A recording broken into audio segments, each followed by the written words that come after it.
नमस्कार, मी प्रफुल्ल साठे. आपलं स्वागत आहे न्यूज दर्पण मराठीमध्ये. चला तर पाहूया आजची महत्त्वाची बातमी. मालेगाव तालुक्यातील मुंगळा गावात अवैध दारू विक्रीच्या वाढत्या समस्येमुळे नागरिकांमध्ये तीव्र असंतोष निर्माण झाला. गावातील श्री संत गाडगेबाबा व्यसनमुक्ती या मंचाने दिनांक 26 एप्रिल 2025 रोजी निवेदन देऊन मालेगाव पोलीस स्टेशनला मागणी केली होती.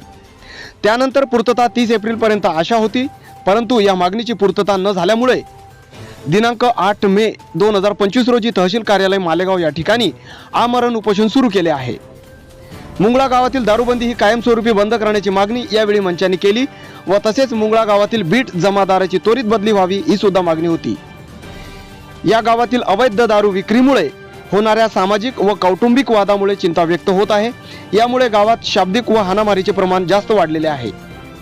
यावेळी उपोषणकर्ते अनंतराव कुटे व्यसनमुक्ती विचारमंच मुंगळा, लक्ष्मीबाई घुगे, प्रयागबाई राऊत, विश्रांतीबाई जायभाये, सुभद्राबाई कुटे, अजय चोतमल उपसंपादक मालेगाव, आशा खास भागे, जिजाबाई कदम, सुनीता कुटे, संदीप इंगोले, नागेश अवतार पत्रकार, सुभद्राबाई खोटे, कमलाबाई राजेकर, सुनील इंगळे यावेळी उपस्थित होते.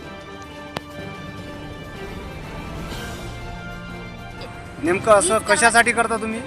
दारू बंद करण्यासाठीच करू राहिलो आम्ही. असं आमच्या घरातले माणसं दारू पितात, दडजोड करतात, काही मुलाला मारतात. कोण्या गावची घटना ही? मुंगळा गाव आहे. आमच्या इथलचे लोक, घरातले लोकच काय सर्वच लोक म्हणजे दारू पितात.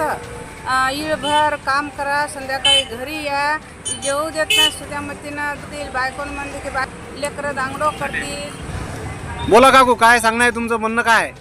आमचं म्हणणं हे की आमच्या मुंगळ्या गावातली दारू बंद झाली पाहिजे.